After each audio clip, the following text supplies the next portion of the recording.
everyone, and welcome to the A to B podcast. This is going to be your new podcast series where we are going to be discussing hot, trending topics and things that we need to talk about. I am here with my co-host, Barry Bull. Barry, how you doing today? I'm doing really good, man. It's what is it? Hump day? It's Hump Day today. Hump day. Yes. We're back in the studio. Life is good. Yes, and the podcast that we did last week was doing really good. There was a lot of people that was really enjoyed it. I released them today, so if you haven't seen them, go ahead and click on that link right there. If you're here in social media, make sure that you go to the YouTube channel, which I'm probably going to change the name to the A to B podcast, to be honest with you, because this is something that I was really looking forward to. I was looking forward to bringing. Why? I don't know. I guess you're married, so don't say you're attracted to me. No. Okay, I'm just so sorry. Oh my gosh. The reason why I was really enjoying this is because it feels good to have an opinion again and not be berated by your opinion. You know? Are you saying that Marines can't have an opinion? Well, if you don't want to be looked down upon. Then, no, that's not true, dude. Just create a fake page, create a meme page, right? Have no face. Correct. Be a coward, hide behind it, right? And then give yourself the moral high ground and say, I'm exposing people. But then you also drag Marines through the mud for no reason. You could do that, I guess. That's what some of the big meme pages do. That sounds like it's personal. How many of those pages have you been on? Oh my gosh, all of them. Well, I shouldn't say I don't know that. I don't know if I've been on all of them. Okay, guys, some of you guys out there, you know. Why do the A to B podcast? Why do you decide to do this? It's for me, it's in the same vein as why I started my social media. It gives Marines direct access. It gives people direct access to you, 24/7 access. Because our whole mission is to add value to the viewer, right? So we're given candid takes from our experience, my 23 years, your 14 plus years in the military, in life. You're a dad, you're a husband. I'm not a husband, but I am a father.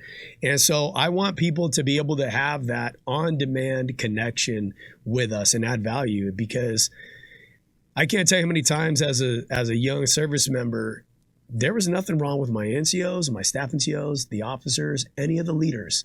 But there is always going to be a piece of me and many out there that no matter what your issue is, no matter how approachable that leader is, you're not going to want to go to them.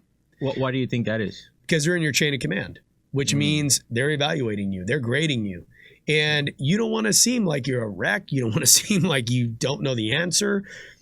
I know none of us know everything, and no leader is going to expect you to know everything. But my point is, you don't want to be an I don't know machine either. You want to come off as like proficient and good at your job. So when I had a real question and it was let's say I was a brand new first sergeant, or it didn't matter. I always picked the phone up and called somebody outside of my chain of command, somebody I knew and trusted that wouldn't judge me. They wouldn't say anything. It was just between me and them. So that is a great way of, or that is a very commendable thing of wanting to do. Because I think in one of the very first podcasts that you and I did, we were talking about one of my peers that did kind of like the similar thing. And you're very right about that, because you have to be very careful too on which one of your peers do you go and you tell some Oh my gosh, I remember this. You remember? It was for those because they ratted you out. No, it wasn't ratting me out. It was that person was saying incorrect things to the master sergeant about you, about me, and then a lot of people are going to say that's ratting. What do you think? Did you get rat? I think you got ratted on, bro. But in order for you to rat on somebody, there needs seriously, to be let's go find that guy. There needs to be. Well, they are in Arizona right now, Yuma, Arizona. Somehow a place hotter than Temecula. You know who you are. Yes. You know who you are. I'm still salty at that, by the way. But anyways, that is very true. You have to be very careful on who is it that you trust. And that is a very good way of putting it in the A to B podcast. The reason why I wanted to do it, and I've been wanting to do a lot about this, is because as you guys see, I am a real estate agent. But I don't want my whole page, or I don't want my whole social media appearance to just simply be about real estate. It shouldn't be. Because real estate is only one aspect of my life. You know, that's my profession, which I truly love and I'm really passionate about. But at the same time, at the same way, I think that I offer way more to my viewers than just simply real estate advice because of my Marine Corps experience. And most of my clients are actually, you know, service members and veterans that come to me to do this. So I have very big plans for this podcast. I have very big plans. Can I be honest with you though? Yes. I can buy a house from anybody. Correct. And when you just getting to know you over the past few years has been awesome. Number one, I think you're an amazing guy. Thank you. That to me, it's like if I was going to buy a house, I'd go to you. Not because you sell houses. I can find 5,000 realtors out there. The market is saturated with real estate agents. You're funny. You're approachable. You know, you are adding value, right? I can trust you. We talk about all these things, and it lets me get a glimpse at what's going on inside your mind. I appreciate that. It makes me feel like I can trust you with my time, my money, my energy. You're not going to rob me blind. That's one of the biggest topics that always happens is that people, when I meet people that don't know me, they approach me as saying, "Oh, well, this guy's just trying to get my money." Yeah. Oh, this guy's just trying to sell me something. And that's not necessarily the case, because not everyone's positioned to actually buy a home. And we're going to touch about a topic, a question that I have to you about that, because that's also something that I really like about this podcast. Something that I truly love about this podcast is that I'm not doing it with somebody else that's in the industry, that's not necessarily going to agree with me in everything that's, you know, real estate related or mortgage related or anything like that. So I like that, to get a different perspective, because you are seeing different things that I am seeing in the industry, and it's good and fun to also talk about those things. What do you think? Yeah, no, I'm down, dude. 100%, man. Let's so how do you want to start this conversation today? What you got? Well, you sent me some questions here, so some of them here are pretty good. Should senior enlisted and officers still get an award even if they didn't do a good job? An end of tour award. Are we supposed to get end of tour awards? What do you think? Why do you think I sent you that question? Because it seems like no matter what goes on in a unit, when a senior leader leaves, they get an award, a really good one. The one with the red, the one with it's all red. What's that one called? Meritorious Service Medal. Meritorious Service Medal. Yes. MSM. And the MSM. I'm sick and tired of looking at that. Why? Because we always talk about dinosaurs. We always talk about, you know, service members, senior enlisted and officers alike, that have been in way too long, that are really holding the Marine Corps back, but yet we still award these individuals. And that gives them a false, in my opinion, that gives them a false sense of accomplishment, that what they did in that unit was okay. My proposal, because I'm bringing a problem to the table, and that's one of the things that I want this podcast to be. Not just let's talk about problems, let's talk about how to solve those problems. We do command climate surveys. How about if it shouldn't be the sole thing that will merit that Marine an award, but how about we do some type of poll?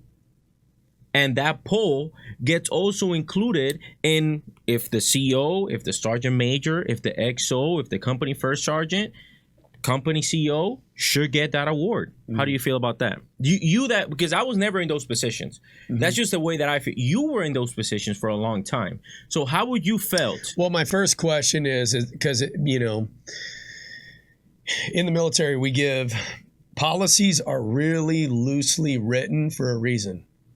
It's to give commanders and senior leaders a bunch of lateral movement. So it would be hard to have a policy to kind of like attack that, number one. But let's suppose that we did have one. My number one question would be, what would quantify a leader doing a good or a bad job? Because it's not your subordinates didn't like you. Out of the top of my dome, what was your involvement with the unit? What positive policy changes or enforcements you made with your unit? Did your Marines even know who the hell you are? Yeah. Those are all things that, in my opinion, are that's the starting point. I'm not saying, and I don't think none of us come into this room, into this podcast, knowing the full answer to absolutely everything. And that's good. It's not meant to be that way. It's meant to start the conversation. I don't think everybody should get an award. Not even that. I don't think everybody, but here's some things that people, and these are not going to probably be popular, whatever, but it is a reality nonetheless. When you go to a ceremony and it's a change of command or a relief and appointment, and somebody does not get an award, you're going to be sitting there going, you're going to be tilting your head like, what the hell what'd they do wrong, right? True. So that's one. Then you've got the obligation, because you're going to have that relationship, right? No matter who it is. In this case, let's just say Sergeant Major CO. You're going to have that relationship. That person is going to feel like obligated to like recognize you for things that you have done. And it's not just going to be because you did those things. It's going to be because we have a relationship. But here's my contradiction. Right or wrong, that's true though. That's a thing. It is. Here's where I found the flaw in that. Yeah. We have Sergeant Smuckatelli. Yeah. That deployed 3 times in his 4-year time with the unit, that he was the platoon sergeant, he was filling in staff NCO billets, and if that Marine wants an award, he has to go through his section leadership, he has to go through the company leadership, and he has to go through the battalion leadership. I think it's total BS that when you're in one of those high positions, it's only really up to one individual, and all the CO has to do is Atch. Can I say something though? Sergeant Major. You know where the disconnect is with that stuff? Where? It is between your NCOs and your staff NCOs and those junior officers. What do you mean by that? They'll be the first ones in my office talking about that guy just did his job. I'm not putting him in. I don't think he should get an award. Think about it. It's subjective, right? Does Lieutenant Hugs and Kisses think that Gunny Ramos should get an award for X, Y, and Z? If the answer is no, that leads us to the next thing, which is directly correlated with this. As a matter of fact, let me put it to you this way: I have been in units where I recommended to, and we adopted this policy. Certain sections, you will have this many, let's say, Navy and Marine Corps achievement medals written per quarter. Like you will do that. Do you know how many OICs, platoon commanders, and staff NCOs cried because they didn't want to write the awards? That's when I tell you it ain't your Sergeant Major and CO, please believe it ain't them. Yeah, it ain't. It's the gunny, it's the staff sergeant, and it's not because those Marines don't care all the time either, right? Think about your life as a staff NCO. You definitely cared. But sometimes where do we get our mind wrapped up in? It's what's keeping me from 1630. Not to suggest you just want to get out the door and leave. I'm talking about mission accomplishment. Okay? And there is no requirement for you to write a certain amount of awards. Okay? But Sergeant Major, what had happened was that Gunny Ramos was with me for 2 years. Then the last year that I was there in the unit, they came up with, Gunny Gonzalez, and then Gunny Gonzalez didn't think I rated because he only saw me for 6 months. Because it's a popularity contest. No, and popularity contest, we have no idea. Please, in the comments, let us know how many of you guys it's all about favoritism. How many of you guys have gotten to a unit, busted your freaking ass off, working, deployed, back to back, field ops, doing this, doing that. Then all of a sudden, that new gunny that just got to the shop, that relieved the gunny that really knew the amount of work that you've put in to actually make your shop run, then that gunny, you only see him for 6 months, and he was like, well, I can't write an award because I barely even known you. That is a big problem, and what I am trying to say is there needs to be a better way of documenting. And people But can tell me that's such a BS reason. As a sergeant major, I wasn't in any of the shops. Well, so I could have sat there and said, "Well, I can't recommend this award because I don't know you like that." Wrong answer, dude. and we always say get to know them. We always say letter of continuities.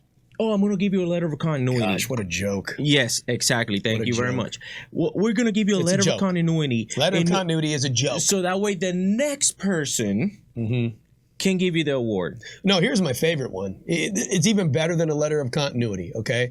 It's, you did a great job, Gunny Ramos. You did, whatever, Corporal Ramos, let's say. That's my favorite, because that's usually who suffers, right? Yeah, it's the Corporal Ramoses, the Corporal Bulls of the world, right?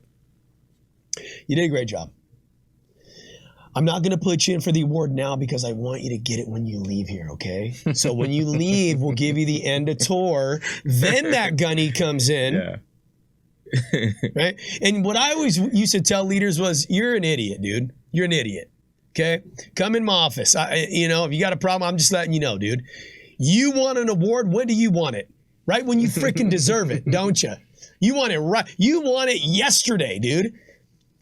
I hated that when senior staff and SEALs and senior officers, because those are the ones who are mostly guilty, promotions would come around. It's like, newsflash, guys, the first of the month is going to come on the first of the month. I know we might be in the field. I know we might not have printers available. People are going to get promoted. And you'd always have officers and enlisted that didn't care. They're more focused on them because they're not getting promoted. And meanwhile, you'd have Lance Corporal Bull standing there like, geez, am I going to get promoted on the first? I know we're going to be in the field. What's going to happen? I'd be the guy like, I don't care if we got to write the warrant on the back of an MRE box.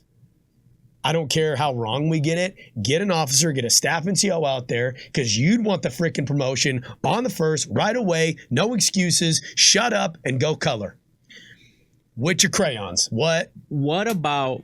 That's where we need one of those sound effect things, like, you know what I'm saying? And, we have the perfect spot right here. Exactly. I don't even know what it would be. And to take it even a step further, when those happens, which they happen frequently. What's that? When Marines... The first of the month. The first of the month. Happen every month. Oh my gosh. Happen every month. Surprise. It's here again. Guess what? Hey, this is... Oh my gosh. I thought we were going to go straight to the third. This is your monthly reminder, staff NCO and officers. The first of the month is 2 days away. Okay? It's the 30th today. It was 2 days away. I know this is going to shock everybody. Listen, it's 2 days away. Get your ass. You might want to make sure the CO signed the promotion warrants. Your Marines. Let's start there. So, but those excuses are acceptable. Oh, dude, we got wrapped around. But if a Marine, if a Lance Corporal or Corporal Sergeant goes, oh shit, then all of a sudden those excuses for them are not of it. I just used to turn it on its head. I'd always have younger officers, younger staff SEALs come to me, and they'd be like, Sergeant Major, I know we're going to be in the field. What? And it was almost like they didn't know what I was going to say. And I'm like, well, okay, let me ask you this. If it was your promotion, when would you want it? Okay, then let's do that then. It's called mutual respect. Exactly. Let's promote the young knife fighters, the 2 full Hundens, the leathernecks on the first of the month. Like, seriously, that should be our first order of business. That was one of the things. And these are all symptoms. Just so y'all know, what we're talking about right now is all symptoms of you finding out if your leader, or if you're a leader watching this, if you feel that your Marines work with you or for you. There is a huge difference in between working with somebody and working for somebody. If you work with somebody, this is not even a topic of conversation in your shop, because these things are happening automatically. Because people don't assume that somebody else got it because they feel part of a team. When you work for someone, guess what? Everyone becomes an individual, because those people do not feel included, and they feel that the only recognition that's going to happen you don't care about me, dude. You don't care about me. I've been trying to find it, I can't do it. Both units I was in as a sergeant major, I had these new join questions, which let me tell you, not all of them, some of my staff and COs hated. And every new join that I got, okay, I would ask them these questions.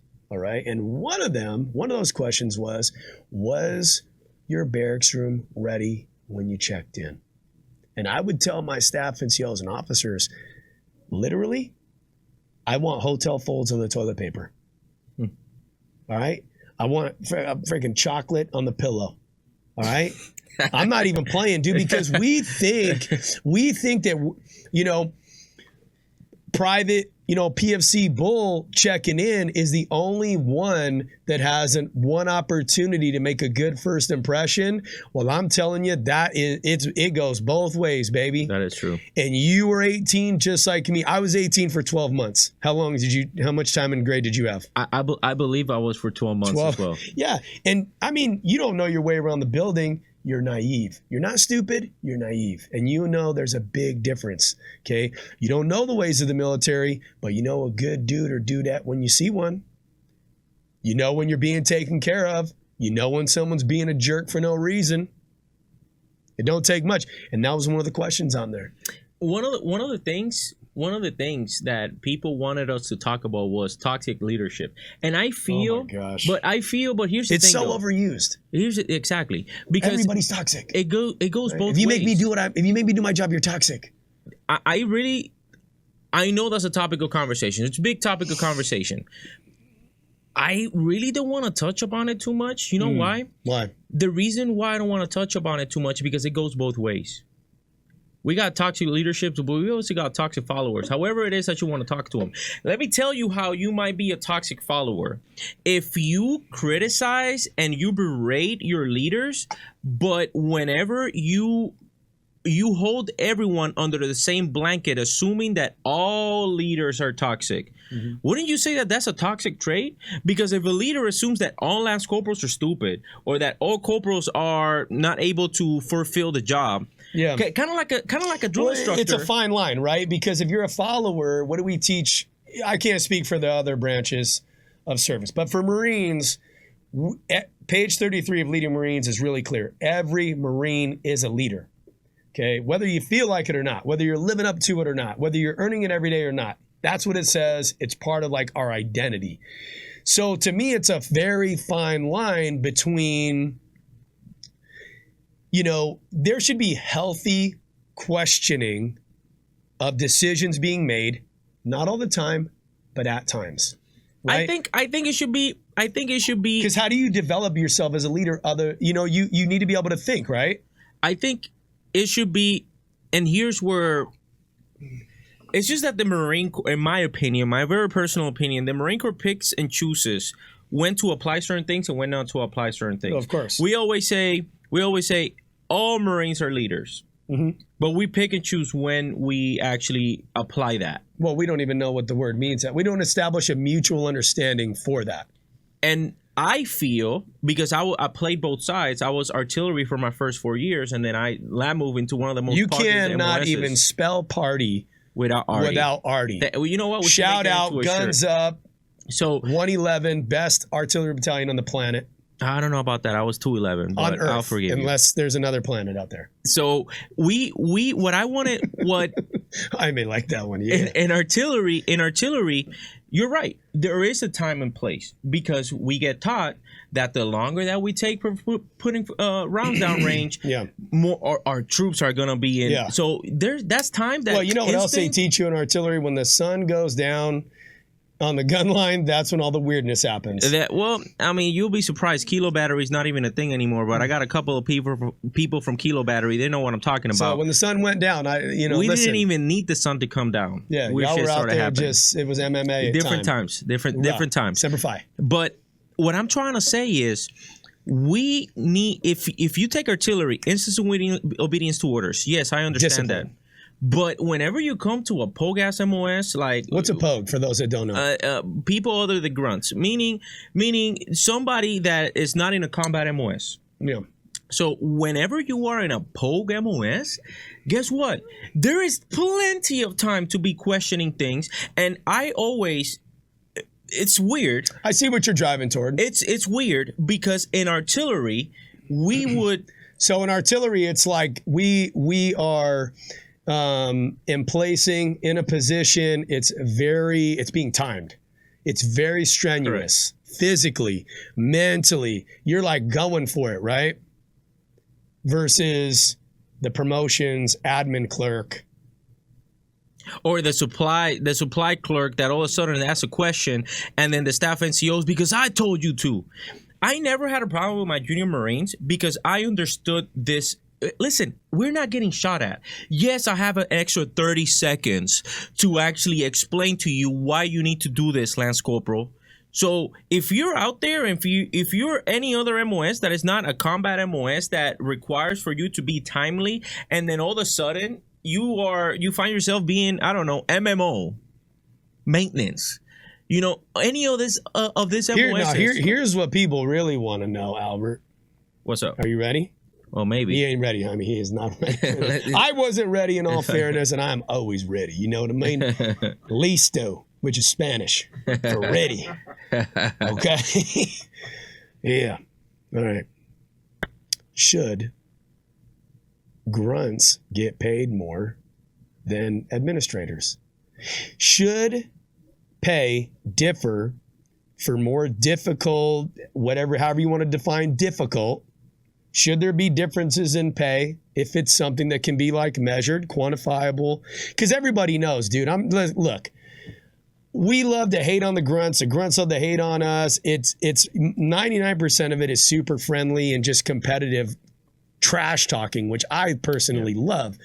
However, we all know that the life of a grunt will break most people. It'll break most people. True. You know, you're hiking every Friday. You're going to the field every week. Even artillery, right? Dude, I did, when I was in 111 and I was a sergeant major, we did 2 CAXs, 2 EMVs, whatever they called them at the time, at 29 Palms in like, it wasn't even 6 months. You know, you go to 29 Palms, you're out in the field for 44 days. Correct. You ain't at Camp Wilson. Yeah. And it's hot there. I don't know when the last time y'all were out to 29 Palms. They still ain't found that 30th palm. And I'm gonna tell you this: when I went over there, it was times I would shower only twice a week that we would actually go to Camp Wilson. Camp Wilson for us was like main side. Oh, dude, you were loving it. Yeah, you loved it. And some people hate Camp Wilson. But anyways, to go back to your question, do I think that grunts should be paid more? Like, you know, not just grunts, but like, should there be, you know, pay differences based on the difficulty of the MOS? Well, it just varies on what you mean by difficulty of MOS. You tell me. That is very well. Not everyone can do a 12-mile hike with 50 cal on their back or with a mortar tube on their back. Yeah. So, but at the same time, not everyone can fix or has the technical expertise to, let's say, admin is a bad example, but to fix an aircraft. What? To fix a Huey, because those are the best aircraft. To fix anything that has to do with aircraft. Yeah. So do I think that certain MOSs should rate more than other MOSs? Well, what is difficult? What is depending on the degree of difficulty? It's a deep topic, but I wanted to pose it to you, and I agree with you. We would have to look. There would need to be legitimate conversations on quantifying and measuring and defining difficult, because then we come into the real problem. Yeah, that I think, because I'm gonna tell you, man, when I was in 3-6, shout out 3rd Battalion 6 Marines, L Street, you know what's up. Don't come to the quad. If you're from 2nd Marines, you stay on the other side of the traffic circle. You already know what time it is. And you know what? And if you got a problem, keep moving to French Creek. Don't even stop by, okay? If you want to go to the post office, keep your head down and then keep moving and stuff like that. But, however, one thing about the grunts that I noticed, it is the most alpha environment ever. Like, you literally got to come to work ready to fight pretty much everybody every single day.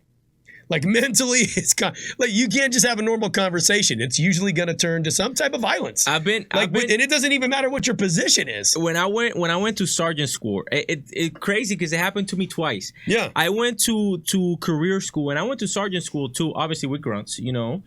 And here is the crazy part. We had a staff sergeant. I had a staff sergeant in my group that his introduction to our group, to our inner group, was, hello, my name is Staff Sergeant such and such. I am a 0311, and just so y'all know, I can fuck all of you guys up. That's such a bad. Where are you at, Staff? What was the Staff Sergeant? Staff Sergeant. I don't remember. Was he his name. 0311 He was funny. or 0369? No, he was a 0311. Okay, he was a 0311. Because you got to go to IULC. The 03, yeah, the 03. And then you got to get the MOS. Yeah, he didn't have the MOS yet, but he was very, very alpha. He was actually after you got to know the guy, he was actually pretty good. That's usually how it is with grunts. Yeah, you have to earn their trust, I guess, or you got to be in their inner circle. Right. You got to respect, because if you can't keep up, like seriously. No. So that's why he ended up being a cool dude, but he would remind us constantly. No, I'm a grunt. No, that he can fuck us up. Not that he was a grunt, but that he can fuck us up. If you're a grunt, have you ever done that? Do you feel that way? Because listen, man, try it. Bring it. And that's essentially, but it shouldn't, in my opinion, which of course I would have that opinion because I'm a pretty scrawny dude. But should it be like that? Because what do you mean? We're not even the enemy. We're not even the enemy. You mean differences in pay, or are you talking about just that competitiveness? Yeah, no, not competitiveness. Get it to the part that we get physical with each other. Yeah, well, it's hard because like when I was a new drill instructor, for example, okay, so this movie that we always see clips of, ears open, eyeballs click. I was in Charlie Company. I worked for those guys. Okay, very, very hard on drill instructors. Yeah. Very hard. Extreme. Okay, I was not allowed in the duty hut. I was not allowed to eat at the recruit chow hall. I was not allowed to sit down ever, anywhere, at any time. Wow. Run everywhere you go. You got one speed. You got one volume. Every company's not like that. And I remember looking over guys I went to drill instructor school with, class 2-04, what's up? Okay. I don't know why I said that because we're all retired now anyways, but it's like, I'm so sorry. It's just made it so awkward. But anyways, but no. And I'd look over and I am literally, physically, I feel like I'm going to die. And I look over, there's some guy from Echo Company. He's just do-do-do. We went to school together. He's got his bag. He's going home. I don't even know what my home is like anymore. You know, my home is like with the recruits, like, you know, and I would get really, really resentful towards those guys. Really resentful towards guys I knew. And they'd come over to my company and I'd be looking at them like, you ain't a real drill instructor. Obviously, that's wrong and immature. Okay. It is. What I was going to ask. Okay. That's what I was going to ask. Yes, Albert, I've been immature.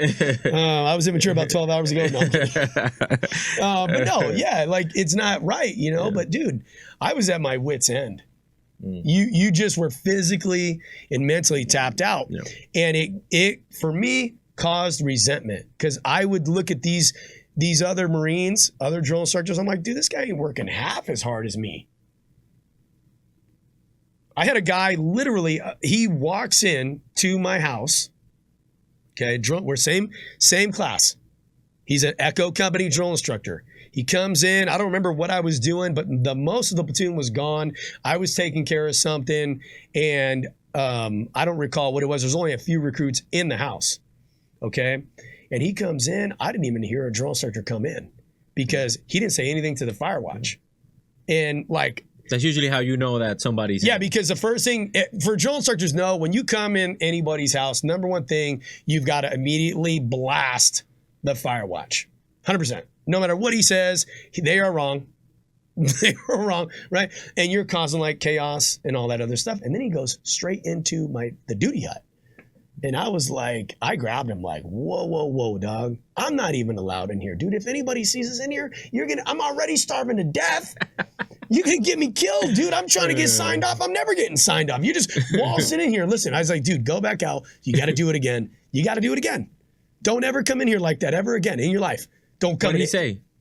He's like, are you serious? Yeah, get the hell. Yes, I'm serious. I want to eat, dude. I'm tired of freaking trying to steal peanut butter packets. You think the recruits are the only ones? Holy cow. It was something very similar too with in artillery. It was something very similar. You couldn't go into people's nets without saying knock knock. And if you were somebody from another gun, you were getting rolled. You were getting rolled. And it's funny that people always say, well, that's illegal. Man, it was illegal back in 2009. And guess what? People still did it. People still do it. People still did it. Because Marines are going to be Marines. And that's just what we are. We're rough, tough, rootin' tootin'. You know, that's what we do, man. So, yeah, I think it's a conversation worth having. Should there be pay differences between different fields? I don't think it would ever happen. I don't think it's going to happen, and the reason why I don't think it's happened because now you create a bigger problem of retaining those Marines. For example, we give bonuses. Dude, but how do you get a grunt to sign up? Hey, sacrifice your body. Just put a crayon in front of them. Dude, grunts are some of the smartest guys I knew. True.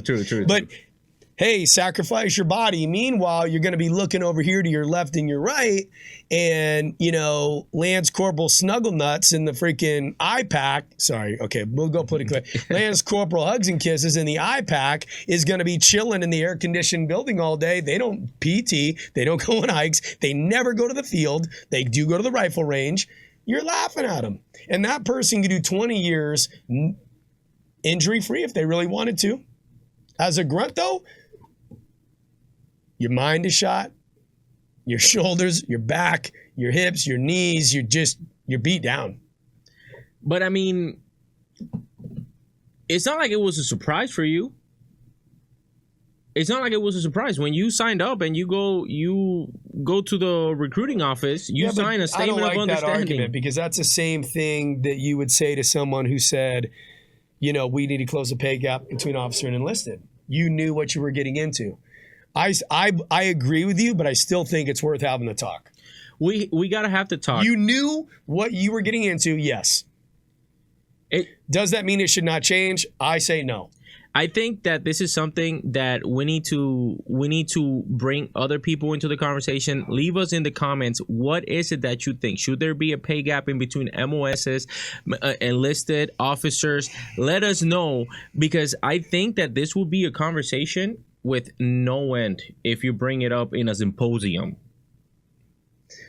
It would probably, why do I think, to play devil's advocate, that it would never happen? Because what do we pay people based off of right now? It's your rank and your time in service. Those two things. There are some differences like jump pay and hazards pay. Yeah, there are some difference. And there's SDA. Should Marines do SDAs? 100%. Why is drill instructor harder than recruiting? And also better.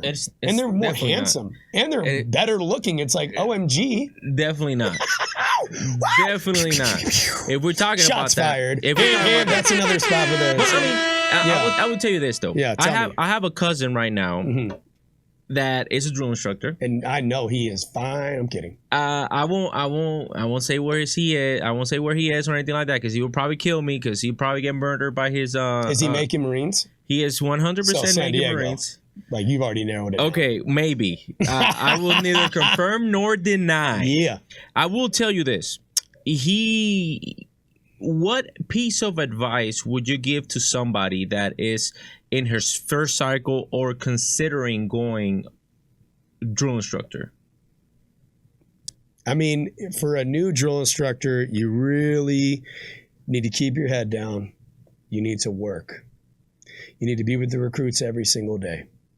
When you raise your right hand and you say that drill instructor's creed, right? These recruits are entrusted to my care. I will train them to the best of my ability, right? You should be with them, just like the senior drill instructor says. My drill instructors and I will be with you every day, everywhere you go. But there's been a lot of changes from where you were in the drill field and now. Yeah. it's from what I understand, there is a lot of red tape, and I guess rightfully so for everything that has happened. You know, recruits died, crazy stuff that has been happening. We felt that way when I was there too. Is it more now? I don't know. I'm not there. I'll say that. I don't know. But my advice to a new drill instructor would be you need to do what you're told. Keep your head down and work. Demand of the recruits, demand of yourself. You know, my second cycle, I was a Dan Daly Award recipient, which is an award given to one drill instructor in the entire company for the hardest working drill instructor. I'm really proud of that award. You know, I'm really proud of that because there was a lot of damn good drill instructors in Charlie Company that you were competing that against. I felt outworked me. I straight up. You know, Chris Kruzmark, I don't want to get emotional, dude, but I remember, dude, looking at this guy like, and I just remember thinking to myself, I will lay my life on the line to outwork him and everybody else. And there were times where I literally felt like my heart is going to pop.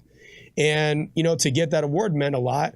And so my point is the effort that you put in that work is a big deal because a lot of guys, they crack and they break under it because you're not sleeping, you're not eating, you got people telling you you're garbage all day, every day.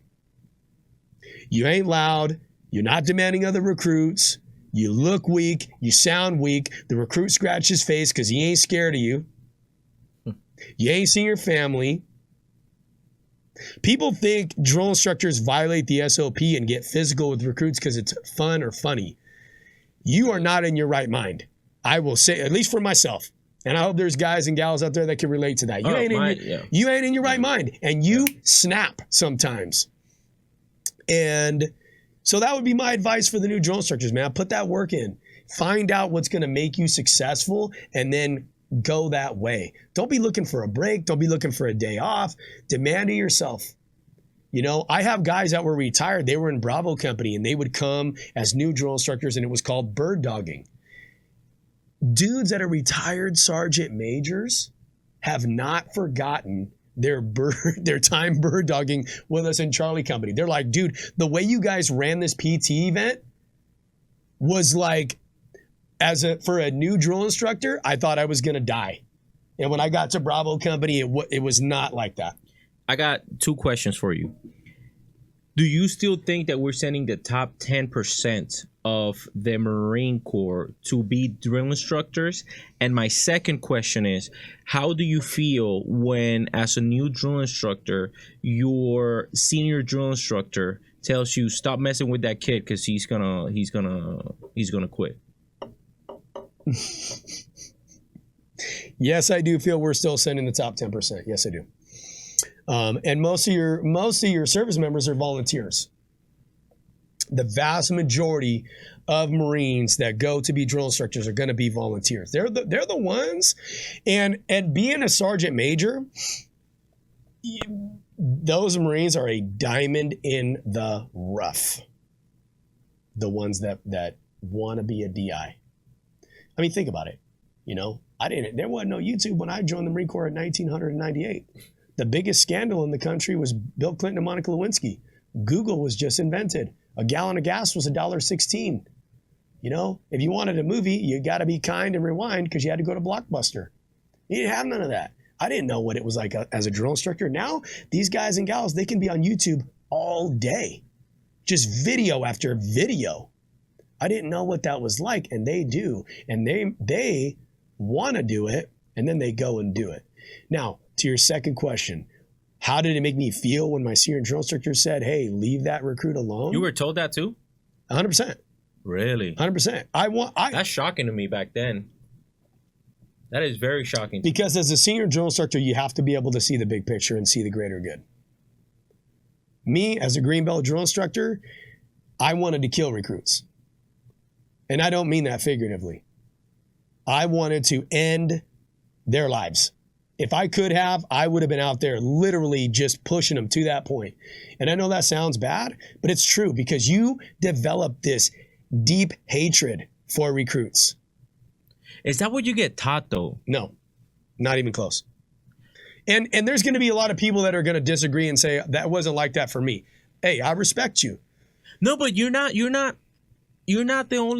first drill instructor that I talked to that has that type of or that same opinion of like, I just want to go in there and you know what I'm saying? Part of the reason for me, I grew up rough. And when you as a drill instructor, you say, I'll give you something simple. When I say 3 and I'm counting you down, I say 3, you will be online, which means heels up against your footlocker, standing at the position of attention, right? You know what I mean because you're a Marine. When you say that, you're really clear, and a recruit decides not to do it, immediately you feel that you're being tested. At least that's how I felt. That's fair. And it would drive me. Like these people don't respect you. And then you had other people egging you on. The other drill instructors like, look at this guy. He's scratching his face because he don't respect you. He's not scared of you. That's what they would always say. He ain't scared. They're not scared. And then I wish the recruits were scared of you, but they're just not. And that's why when you touch his face, you know, and they be just yep. We call them hazer comments. Piss you off. And it worked. It worked. Oh, trust me. I know, and I think this is a great conversation that we are going to resume in the next podcast that we're going to be releasing here. So guys, make sure that you guys go to the link in the bio and reach out to us if you have any type of questions on any of the topics that we have covered today. And guess what? Stay tuned because we're coming with way more content out there for you guys. This is a podcast that's for you, by you, from us. And I'll see you guys. Thank you for tuning in to the A to B podcast. Barry, where can people find you? At Bull5277 on Instagram, at Bull52772 on TikTok, and I will give you my personal cell phone number, but that would probably be unprofessional. All right, let's take it out, guys. Thank you for tuning in. See you in the next one.